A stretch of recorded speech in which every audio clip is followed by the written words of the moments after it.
नमस्कार दोस्तों। अगर आप क्लास 12th बायोलॉजी के स्टूडेंट हैं तो ये चैप्टर रिप्रोडक्शन इन हेल्थ से रिलेटेड है। तो आज इस वीडियो में हम रिवीजन वीडियो है जो बोर्ड एग्ज़ाम्स हैं उन सभी के लिए ये बहुत ही इम्पोर्टेंट्स वीडियोस होने वाला है। तो इस वीडियो को हम चैप्टर बोर्ड एग्ज़ाम्स के पॉइंट ऑफ व्यू से देखेंगे एंड तो इस वीडियो को अंत तक ज़रूर देखिए और अभी से कंसंट्रेट हो जाइए। तो हमारा थर्ड अध्याय है जनन स्वास्थ्य। तो अब हम बात करते हैं इस अध्याय में हम जनन स्वास्थ्य से जुड़ी सभी महत्वपूर्ण अवधारणाओं को समझेंगे। ये नोट्स परीक्षा की दृष्टि में बनाए गए हैं, अगर आप ध्यान से देखें तो बिंदुओं में कुछ चित्र और विशेष ध्यान दें। चलिए शुरू करते हैं। तो हमारा सबसे पहला है पॉइंट, जनन स्वास्थ्य क्या है। तो WHO की परिभाषा क्या है। विश्व स्वास्थ्य संगठन WHO के अनुसार जनन स्वास्थ्य का अर्थ है जनन के सभी पहलुओं सहित एक संपूर्ण स्वास्थ्य। यानी कि अगर हम बात करें किसी जनन संपूर्ण स्वास्थ्य, तो जो हमारा WHO है, वर्ल्ड हेल्थ ऑर्गेनाइजेशन, ठीक, तो ये हमारे संपूर्ण जनन स्वास्थ्य की बात कर रहा है। तो ये हमारा शारीरिक भी होता है, भावनात्मक भी होता है और व्यवहारात्मक और सामाजिक चारों होता है। तो इसका मतलब सिर्फ जनन अंगों का स्वास्थ्य होना नहीं होता है। अगर किसी व्यक्ति में शरीर, भावनात्मक, व्यवहारात्मक और सामाजिक ये चारों साथ में हो तो इसे हम एक स्वस्थ जनन व्यक्ति कहेंगे। अगर एक जननात्मक रूप से स्वस्थ समाज वह है जिसमें लोगों के जनन अंग शारीरिक और प्रकार्यात्मक रूप से सामान्य हो। हम उसे ये नहीं कह सकते कि वो जनन के ही बेस पे स्वस्थ हो, बल्कि वो अपनी भावनाओं, अपने व्यवहारों और अपनी सामाजिक अवधारणाओं को लेकर वो स्वस्थ हो। तो समझ लीजिए कि वो एक खुशहाल फैमिली और यह खुशहाल व्यक्ति है। नेक्स्ट हमारा पॉइंट है जनन स्वास्थ्य यानी राष्ट्रीय कार्यक्रम। यानी भारत की पहल, यानी भारत दुनिया का पहला देश था जिसने राष्ट्रीय स्तर पर स्वास्थ्य जनन को एक लक्ष्य के रूप में प्राप्त करने के लिए कार्यक्रम शुरू किया। परिवार नियोजन यानी फैमिली प्लानिंग, यह कार्यक्रम 1951 में शुरू हुआ। समय के साथ इन कार्यक्रमों में सुधार हुआ। वर्ष 1951 में ये शुरू हुआ था और जनन एवं बाल स्वास्थ्य सेवा केंद्र RCH ये उन्नत और व्यापक कार्यक्रम है जो अब चल रहा है। उद्देश्य क्या था इसका? उद्देश्य ये था कि लोगों में जागरूकता पैदा करना और एक जननात्मक रूप से स्वस्थ समाज तैयार करना। 1951 से अब तक ये परिवार नियोजन चल रही है, परिवार नियोजन और RCH कार्यक्रम। RCH कार्यक्रम का उद्देश्य क्या था? तो जागरूकता और सुविधाएं, यानी जागरूकता फैलाना, यानी सरकारी और गैर सरकारी संगठन ऑडियो विजुअल और प्रिंट ऑडियो का उपयोग करते हैं।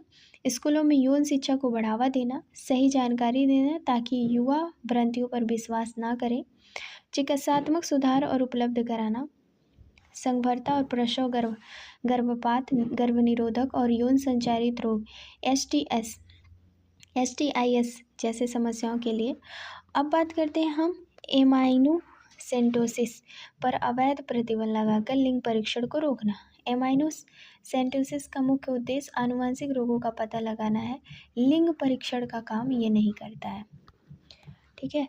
और उसके बाद हम बात करते हैं जनसंख्या विस्फोट के बारे में। तो जनसंख्या विस्फोट यानी कि ये बहुत ही गंभीर समस्या है। बेहतर जीवन और स्वास्थ्य सुविधा के लिए जनसंख्या वृद्धि विस्फोट वृद्धि हुई। विश्व जनसंख्या की बात करें तो 1900 में 2 अरब, 2000 में 6 अरब। अगर हम वर्तमान की बात करें जो 2011 की जनगणना के अनुसार भारत की आबादी है तो वह 1947 में 35 करोड़ थी और 2011 में 1.2 अरब। लेकिन अभी हाल ही में जो रिपोर्ट आई है वो 1.43 अरब हो गया। तो हम चाइना से भी आगे निकल चुके हैं। इसका मतलब है कि दुनिया का हर छठा आदमी भारतीय है ना। कारण मृत्यु दर IMR में कमी और जनन आयु के लोगों की संख्या में वृद्धि है। अगर हम बात करें जन्म और नियंत्रण गर्भ निरोधक में, तो एक आदर्श गर्भ निरोधक के गुण क्या आती हैं? बढ़ती जनसंख्या को नियंत्रित करने के लिए छोटे परिवार को बढ़ावा देना जरूरी है, जैसे इसकी आसानी से उपलब्ध हो, प्रभावी हो, सुरक्षित हो, सुविधाजनक हो। जैसे कि हम दो हमारे दो का नारा है। एक आदर्श गर्भनिरोधक आसानी से उपलब्ध हो, प्रभावी यानी इफेक्टिव हो, इसका कोई दुष्प्रभाव साइड इफेक्ट ना हो, बहुत कम हो, और ये उपयोग करतों की कमिच्छा यानी लिबिडो में बाधक ना हो। नेक्स्ट पॉइंट है हमारा गर्भनिरोधक की जो विधियाँ हैं, प्राकृतिक अंडाणु और शुक्राणु के संगम को रोकना यानी आवधिक यानी पीरियोडिक एबस्टेंस, मासिक चक्र के 10वें 17वें दिन के बीच मैथुन से बचना, इसे निषेच्य अवधि यानी फर्टाइल पीरियड्स कहते हैं।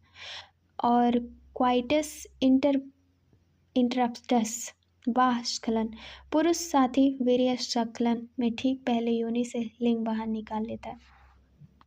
नेक्स्ट हमारा पॉइंट है स्तनपात यानी अनावर्तन, लैक्टेशनल एमेनोरिया, प्रसव के बाद भरपूर स्तनपात के दौरान अंडोत्सर्ग नहीं होता।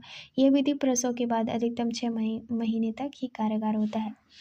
इन विधियों का जो दुष्प्रभाव है लेकिन असफल होने की दर अधिक होती है। अब बात करते हैं गर्भ निरोधक की विधियाँ दो यानी रोध बैरियर, भौतिक रूप से मिलने से रोकना।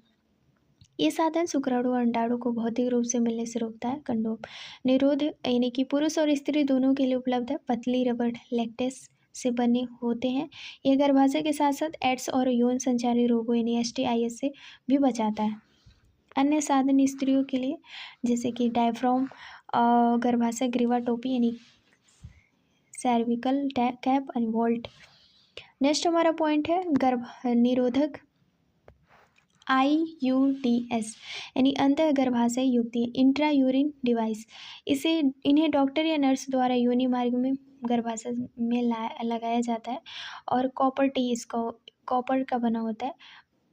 औषधि रहित IUD lift loop, lips loop और तांबा मोचक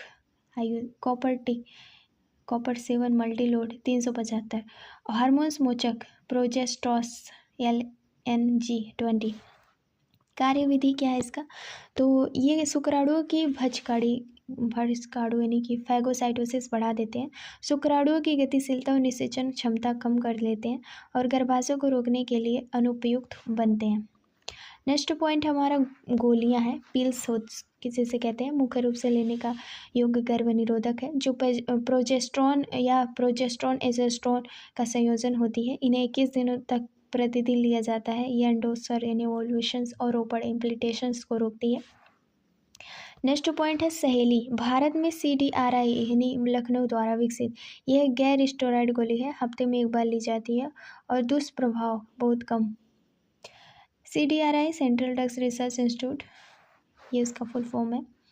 और नेक्स्ट है हमारा 5वां है साल के क्रियास्थायी यानी स्टरलाइजेशंस बाध्यकरण, यह गर्भनिरोधक का स्थायी परमानेंट माध्यम है। यह युग्मक परिवहन यानी गैमेट ट्रांसपोर्ट को रोकता है।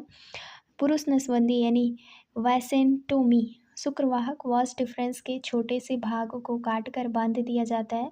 महिला नसबंदी यानी ट्यूबकैटोमी, इसकी बात करें तो डिम्बवाहिनी यानी फॉलोपियन ट्यूब्स के छोटे से भाग को काटकर बांध दिया जाता है और यह बहुत प्रभावी, पर इसकी पूर्व स्थिति में लाने की गुंजाइश बहुत कम है।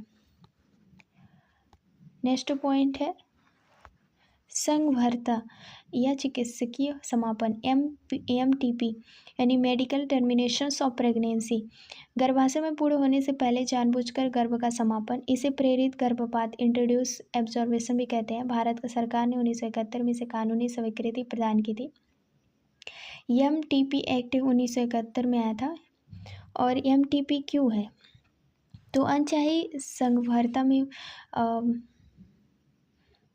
मुक्ति पाने के लिए, जैसे बलात्कार या गर्भ निरोधक को विफलता, जब गर्भावस्था माँ या भ्रूण ये दोनों के लिए हानिकारक हो, पहली तिमाही 12 सप्ताह तक में कराया MTP काफ़ी सुरक्षित माना जाता है।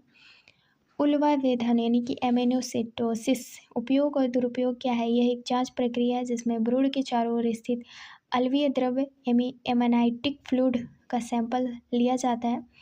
सही प्रयोग क्या है इसका, भ्रूण को आनुवंशिक विकारों का पता लगाना जैसे Down syndrome, haemophilia, sickle cell anaemia. दुरुपयोग क्या है, भ्रूण का लिंग ज्ञात करना, मादा भ्रूण पर MTP कराना, मादा भ्रूण हत्या और लिंग निर्धारण के लिए इस तकनीक का कानूनी प्रतिबंध है। नेक्स्ट पॉइंट है यौन संचारित संक्रमण या STIs बचाव लक्षण। कोई भी संक्रमण जो मैथुन द्वारा संचारित होता है STI कहलाता है, जैसे सुजाक, गोनोरिया, सिफिलिस, हार्पीस और एड्स। हेपेटाइटिस बी जनिक परिसर्वनी, जेनाइटल हर्पस और HIV को छोड़कर बाकी सभी रोग पूरी तरह से उपचार योग्य हैं। नेक्स्ट पॉइंट है बचाव के उपाय क्या है। अनजान व्यक्ति या व्यक्तियों से व्यक्तियों के साथ यौन संबंध न रखें। मैथुन के समय हमेशा कॉन्डोम का इस्तेमाल करें। आशंका होने पर डॉक्टर से तुरंत मिलें। नेक्स्ट है हमारा बाध्यता, इनफर्टिलिटी और आर्ट। सहायक जनन प्रौद्योगिकी है। असुरक्षित सहवास के बावजूद गर्भधारण न कर पाने की असमर्थता को बाध्यता कहते हैं। सहायक जनन प्रौद्योगिकी आर्ट, IVF इन विट्रो निषेचन, इसे टेस्ट बेबी कार्यक्रम भी कहते हैं। ZIFT युग्मनज जाइगोट को फैलोपियन नालिका में स्थानांतरित करते हैं। GIF अंडाणु गैमेट्स को फैलोपियन नलिका में स्थानांतरित करना। ICSI शुक्राणु को सीधे अंडाणु में अंतःक्षेपित करना। ये तकनीक महंगी और कुछ ही केंद्रों में उपलब्ध है और कानूनी रूप से अनाथ बच्चों को गोद लेना भी एक बहुत ही अच्छा विकल्प है। IVF प्रक्रिया क्या होती है। पहले अंडाणु को लिया जाता है और शुक्राणु को, फिर प्रयोगशाला में उसको टेस्ट जो ट्यूब होता है उसमें दोनों को मिलाया जाता है। मिलाने के बाद उसमें भ्रूण का निर्माण कराया जाता है, यानी कि इन जब अंडाणु और शुक्राणु मिलेगा तो भ्रूण का निर्माण ट्यूब में होगा। फिर उसके बाद ये जब भ्रूण बन जाता है तो गर्भाशय में स्थानांतरण कर दिया जाता है। That's it. Thank you very much. Give me feedback. Thank you.